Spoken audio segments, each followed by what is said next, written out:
This episode is brought to you by Vital Farms. Isn't it bullshit to have to question where your food comes from? At Vital Farms, you can trace your pasture-raised eggs all the way back to the source, the pasture. On the side of each pasture-raised carton of eggs, you'll find the name of the farm where your eggs were laid. And when you look the farm up on their website, you'll get a peek at all the sunshine, fresh air, and open space the hens enjoy. Learn more and find out where to buy them at vitalfarms.com. Vital Farms, keeping it bullshit-free.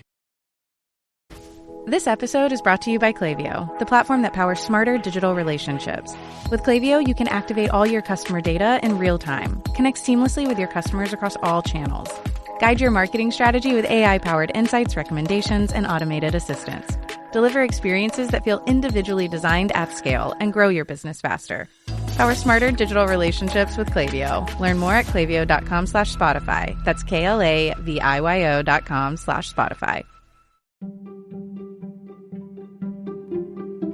Welcome to the HCI family of podcasts. We're your source for personal, professional, and organizational growth and development. We share our own original research, explore industry trends, and interview executives and thought leaders from across the globe. Join us for practitioner-oriented content around all things leadership, HR, talent management, organizational development, and change management. Maximize your personal and organizational potential with the HCI family of podcasts.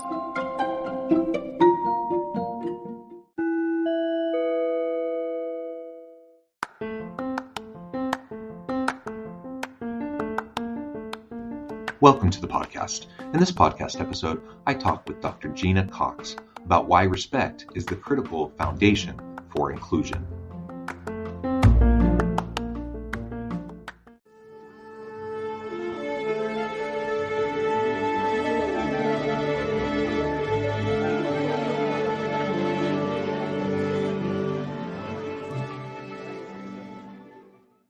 Dr. Gena Cox, welcome to the conversation today. Oh, it's really a pleasure to be with you, John. It is a pleasure. You're joining us from Florida. I'm south of Salt Lake City in Utah. And today we're going to be talking about diversity, equity, inclusion, and belonging. And we're going to hone in on the idea of respect and the role that respect plays as a critical foundation for inclusion work. As we get started, I wanted to share Dr. Cox's bio with everybody. Dr. Gena Cox is CEO of Feels Human LLC and is an organizational psychologist and executive coach who helps leaders optimize their impact and influence, make career pivots, and build inclusive, respect to lead organizations. She is the author of Leading Inclusion, an award-winning guidebook that shows how to counter the typical disappointing outcomes from diversity, equity, and inclusion work. Her TED Talk, Yes and Careers, encourages an exploratory approach to building a purposeful career. She is a prominent voice on human-centered leadership, helping leaders see that inclusion tops diversity and must be powered by respect at the center. I love everything about that. Gena, anything you would like to highlight by way of your background or personal context before we dive on in? I think, a couple of things I'd mention very quickly is that, for decades I've worked in corporate America, and I think of myself as someone who really focuses on leadership impact. And for all of those years, one of the things that I often used as the source of the data that helped me guide leaders as I was advising them was employee opinion survey data. And so I think about these issues through the lens of someone who's heavily steeped in the language and the issues that pertain to leadership effectiveness, employee opinions, employee engagement, and so on. And over those years, this conversation about DE&I has always sort of been in a box. In fact, it isn't a topic that I consulted to or advised my clients about in that sort of way that I talk about it today, a much more expansive way, because people tended to see it as sort of a sliver of something, not a core issue. And so if there's one thing I want listeners to think about, it is that, you can't call yourself an effective leader unless you are really able to lead, 100% of the people who you might hire or who report to you. So my background as a psychologist is really pertinent to the conversation because that's the lens that I bring to everything. And one other thing I would mention is that I'm an immigrant to the United States. I came to the country when I was about 20 years old. And strangely, I can see myself sometimes looking down on my experiences, sort of watching everything along that journey. which I think has given me a particular lens, and certainly a long-standing way of sort of thinking about these issues from the outsider's perspective. Yeah. Well, thank you for that additional background and context. I think that's wonderful. I'm really excited to dig into this, and I appreciate you taking time out of your busy day to share your experience and your expertise. Let's start by just framing out the traditional DEI, some add the belonging piece onto that DEIB conversation. What do you feel is missing there? I mean, it's gained traction in recent years, which I think is a good thing. I think more organizations are paying attention to DEI stuff than perhaps were even a decade ago. But we also are in a really polarized world right now, politically, socially, right? It's a difficult arena to play in. And certainly it can be messy. So what do you think organizations and leaders are currently missing in the DEI conversations, despite perhaps their best efforts or best intentions?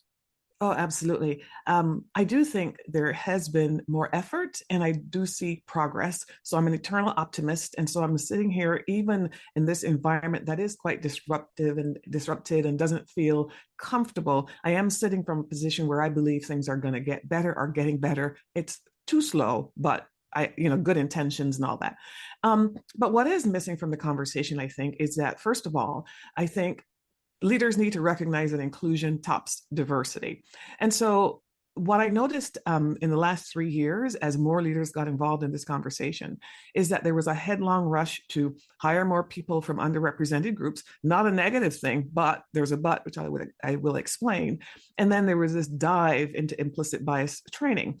And the diversity focus, the focus on representation, while it's important for leaders to understand that and to get it right and to do better, it tended to take over the conversation, when the reality is that no matter how many people from underrepresented groups you hire, if you don't have a foundation of inclusion, they're not going to stay in the organization. Yeah. So one thing that leaders are missing is that, bringing people into the organization where an organization that isn't ready for them feels like being the 11th person at a dinner party. You come in and you're like, where's my chair? Where's my fork? Where's my spoon? And you blame the host, your manager, your leader, your organization. Why didn't you take care of me?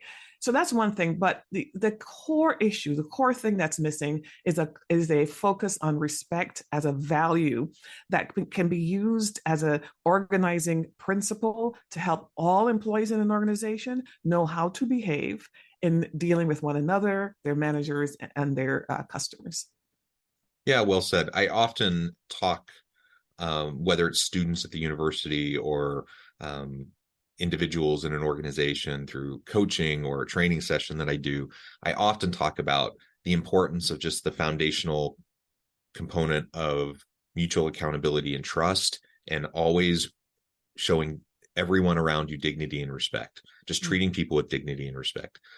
When you do those two things, mutual accountability and trust, and dignity and respect as founding core principles, and you build other efforts around those, a lot of, at least the low-hanging fruit stuff, will take care of itself, and you'll have a better framework for them crafting the systems, the policies, practices, and procedures around this inclusive type of a culture and environment that you talk about. When we talk about inclusion or belonging culture, it's not just about having a diverse group of people around the table. It's helping everyone feel needed, wanted, valued, that they can bring their whole authentic self to the workplace, and they can contribute in meaningful ways each and every day. That's for everybody. So if you come from a marginalized group, a disadvantaged group of some sort, certainly that's for you, so that you feel safe and you feel included and you feel like you have an opportunity to really be a part of the team and contribute in meaningful ways. But it's for everybody. Like, that's, if you build on this foundation of respect that then builds trust, it benefits everybody. The rising tide lifts all ships, right? Yeah, absolutely. And, from my perspective, respect is an underattended to and undervalued variable in that equation because, truthfully, respect is the number one thing that employees say or disrespect. It's typically cited as the number one reason why employees choose to leave a particular manager or organization. Mm, And for those employees who feel that they are respected, there's a real, payoff in terms of employee engagement and satisfaction hmm and collaboration hmm and so on. So there's a big upside to the respect thing. The other thing is, of course, that respect precedes trust. You can't build trust until you are respected. And it tends to be the calculus, the determination as to whether I personally feel respected tends to be an assessment that happens very rapidly. Whereas trust is sort of more of a long game. You build it over time. And so if you don't have the foundation of respect, a lot of these other more lofty and more commonly discussed outcomes are not achievable. Yeah, yeah, and you've already mentioned inclusion. I've mentioned belonging. Um, you've mentioned respect. Why do you feel like with the movement towards this focus on inclusion and belonging, why do you feel like moving towards respect as a focus is a better approach? Well, it's a better approach because, first of all, I think we have some sort of a PR problem with the DEI acronym. Not Mm, that there is anything wrong with what those individual letters mean, D for diversity, E for equity, and I for inclusion, but I don't think people necessarily understand them. I yeah. also think that certain individuals have done a very, very good job of turning those positives into negatives. And because Mm, employees never understood the terms, never had any skin in the game anyway, nobody's really fighting for them. So, just from a practical level, I see value in talking about something that really is very important, but hasn't been handled that way and is a universally valued outcome. I think every employee in the world desires respect and it gets talked about very quickly. The other thing that's really interesting to me, though, about respect and somewhat unique is that respect is the specific outcome that employees from underrepresented groups say that they seek. They don't say they mm, seek equity first. They don't say they seek inclusion first. They always say respect because if you look at the literature from the psychological science, what you will discover is that a majority group members' definition of respect and the definition of respect from minoritized people are different. They're not the yeah. same thing. And so you find these situations where people leave organizations and they resign and they say to their manager, I'm leaving because I felt disrespected. And the manager goes, what are you talking about? I didn't mean anything. I didn't do anything. And then they say, well, what did I do? And the person tells a story and then they still don't get it. Part of that is because their definitions of respect are different. The second is that people from minoritized groups tend to be on alert. They tend to be much more attentive to this outcome, Yeah. this respect outcome. And furthermore, data suggests that majority group members focus on being liked and interpersonal niceties, but in people from underrepresented groups, when they talk about respect, they're talking about a much broader concept that includes not just the interpersonal niceties, but also being heard and being valued. Yeah, well said. And maybe this gets into my next question, but as we define respect, you mentioned it does mean something different to different people. That's Yeah. first and foremost important to recognize and to remember. You just outlined some of those differences that might be manifest, from someone like me. I have a lot of layers of privilege. I'm a straight cisgender white dude versus someone who might have layers of disadvantage due to marginalized groups or that they might come from. What are some of those other critical behavioral manifestations? How do we see this respect or disrespect playing out commonly in the workplace? You mentioned a lot of leaders aren't even aware of it. Like they think they're respecting their people, and then someone leaves and they say, I didn't feel respected. They don't get it even after it's explained to them. What are some of the most common things you see that often we just miss, Yeah. despite perhaps what our best intentions might be? Yeah, absolutely. Well, the first thing is that there's good news about all of this. The solution to this, meaning not missing this gap, which I will talk Mm, about in a second, is that managers have to make sure they're really connected to every person who's on their team. I call effective managers designated hitters because they mm, know every person on the team, they have a sense of what they care about, and they know what they can do to connect and understand what's on that person's mind. So when you don't know, apart from the respect, it probably also means you're not connected. But let's mm, say, then you put the effort into being connected. What often happens is that, as I said before, it does appear from what I have studied that employees from underrepresented groups are looking for something very specific. So, of course, they're looking for the interpersonal niceties. Are you making eye contact? Are you acknowledging my humanity? Do you say hello when you see me in the hallway? And all of those kinds of things that I think we could all imagine that we would all desire.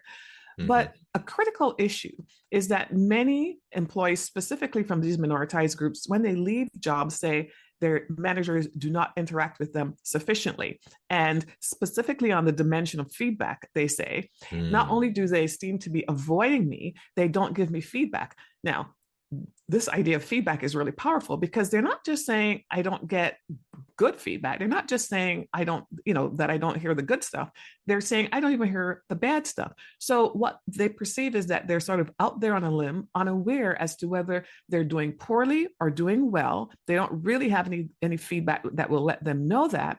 And so they spend a lot of time and a lot of energy worrying about things perhaps that they don't need to worry about, meaning that sometimes they think they're not doing well when they are. And conversely, they don't recognize when something bad, when they aren't doing well. And so it feels like they've fallen off a cliff when one day somebody says, well, you're not a good performer. Either way is bad news. That's one thing managers should focus on, is giving feedback. Another, which I can relay this story that's top of mind because it's something I helped a client with several months ago, but I'd heard this story many times before, is when an employee comes into an organization and they find their stride. They're like, okay, I can do this. And then they start sharing their ideas and they're thinking, well, wow, I'll be a sort of part of the system. And they start to share the ideas and they don't get feedback. They don't get acknowledgement of their ideas. No one says, well, thank you, Gena, for sharing that. Or, Paul, did you hear that Gena came up with this idea and did this thing? And worse is when the manager takes the employee's ideas and runs with them, but doesn't give them credit. Now, this can happen to any employee, regardless of who they look like, what they look like. And so I'm not suggesting that these things only happen to underrepresented employees, but I am saying that for that group, their expectations of this kind of positive reinforcement or the need for it is very, very strong. And so they mm. are very attentive when they don't get it. That leads to sort of a spiral of high expectations not met, and then sort of this downward thing unless something comes along. So there's that. Another thing I would say, John, about sort of the practical manifestation of respect is that often what I hear directly from employees that, people that I've coached and so on, is that there is this sense that I'm good enough for certain things or I'm given exposure to certain kinds of things, but I don't get the high visibility roles. I don't Mm, get to be directly in front of the customer, but I could be on the phone call for the, behind the scenes kinds of work. And when the opportunities are doled out that would provide me maybe opportunities to be in the parts of the business that generate revenue or where the product is created, I never even know that these opportunities exist. mm. So even something as simple as making sure that all opportunities are clearly communicated is an element that can be put into the broad category of respect. Yeah, I think that's fantastic. Like, we just need to allow everyone on the team to contribute in these various ways. And sometimes, and again, I don't think it's always a nefarious thing in the mind of a Right. leader saying, I want to exclude one person, I I want agree. to, but some of it's implicit bias. Sometimes it's just, you kind of have your go-to people, the people the people you're comfortable with. You're like, they're my go-to person, I'm just going to put them on this important call, I'm going to put them on this important project. And that in and of itself is a fallacy from a leadership perspective, regardless of whether we're talking about DEI stuff. Just from a general respect standpoint, like, that's a big problem, and that's a common problem that I think a lot of leaders fall into. So I think that's super important. And the feedback piece, I really appreciate you honing in on that. We know that people need feedback to grow and develop.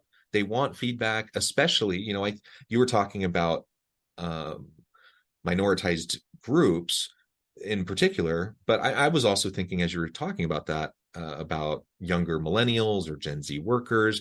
They often express the same types of frustrations of leaving because they don't feel invested in, they don't feel supported, they don't feel coached or mentored, they don't feel like they're getting the feedback that they need. And a lot of leaders, when they hear that, they're just like, oh, these entitled people, what do they think? I'm just going to sit around all day and try to give them feedback? I'm like, well, yeah, I mean, that's your job. You're a leader. You're supposed to coach and mentor and provide feedback. But it is a different mindset, I think, between, perhaps an older generation of straight white men like myself versus younger generations or those from disadvantaged groups, or whatever. Like, they just tend to have a different mindset around these things, and we need to be aware of that. And I tell my students all the time, like, one of the most important things you can do as a leader, regardless of your formal role or title, regardless of the industry you're in, you need to invest into the development of your people and help them maximize their potential. That's your job as a leader, not to do all the work yourself, not to micromanage people, but you accomplish things not because of you accomplish things through your people who do great stuff. And that happens as you support them and as you invest in them and as you coach them and mentor them and provide feedback. And for this DEIB and respect conversation, yeah, that is such an important, essential component that I think a lot of times just gets missed. Yeah. Oh, I absolutely agree with everything that you just said, John. And, I often talk about this whole idea that when you're a manager, you ought to wake up in the mornings and assume that you have a dartboard in the middle of your forehead, in the sense that for the people that report to you, I don't mean that in a negative way. I mean that in the sense that you are it. They're focused on you, which is one of the reasons why when people go home and talk about their jobs, they talk about their manager and they talk about, does this person wear black shoes or brown shoes? Do they like gold jewelry or silver jewelry? They know a lot about you just from observation because they're so attentive to you. You are it. You're the designated hitter. So to the extent that you are the designated hitter 100% of the time, but you are not attentive to their needs, or you're not providing that coaching or that mentorship or that feedback, it's very clear who's responsible and who's not delivering. And I only say that to remind everyone that in many ways, I think a lot of these relationships break down when the employee feels disappointed in that. Mm-hmm. And so organizations have got to make sure, I putting this burden on managers, but I do think organizations have got to make sure they create a culture and in which managers have space to develop their leadership skills so that they can then understand how to be effective managers. In other words, I say, managers, this is what you need to do. I hold lead organizations responsible for enabling them to do it. Yeah, well said. Gena, this has just been a really fun conversation. I note the time. I'm going to need to let you go here in just a few minutes. But before we wrap things up for today, I wanted to give you a chance to share with the audience how they can connect with you, find out more about your work, your team, and then give us a final word on the topic for today. Oh, absolutely. Thank you for that, John. Well, you can find me at my website, genacox.com, and Gena is spelt with an E. Don't ask me why. GENACOX.com. And on the front page of my website, I do have an ebook if you're interested in knowing more about my perspective specifically on respect in the workplace and how you might think about it, how you might operationalize it, and how you might measure it or assess it in people with whom you work. You're welcome to have that download at my website. And you can find me on LinkedIn. I'm fairly active there. I enjoy talking to people who share their ideas with me and vice versa. So we can meet there as well. I will say one more thing. Often I'm asked, why don't I talk more about belonging? Why do I talk about respect and not more about belonging? And there are two reasons. One of them is I'm really concerned that people are starting to add the B to the DEI primarily for sort of political cover in a way, right? To find another word to talk about. And I believe in belonging. I think belonging is a great idea, but I also find that it's very hard for people to define it. It's hard for people, when you ask other people, do you feel it? It's really hard for them to explain what they mean. And there's great variability in those explanations. And I think for people from minoritized groups, especially African Americans, there is a negative response to that word for obvious reasons. Reasons that are obvious, I think, to them, but might not be so obvious to others who use it, who don't have any bad intentions.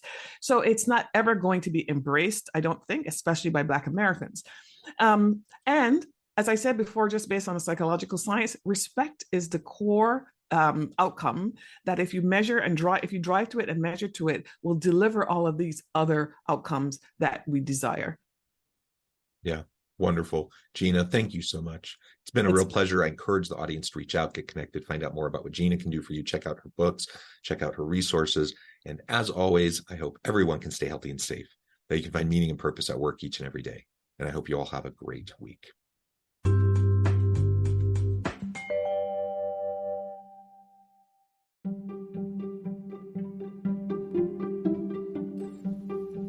Thanks for joining us for this episode of the podcast. We hope you stay healthy and safe, and please join us again soon.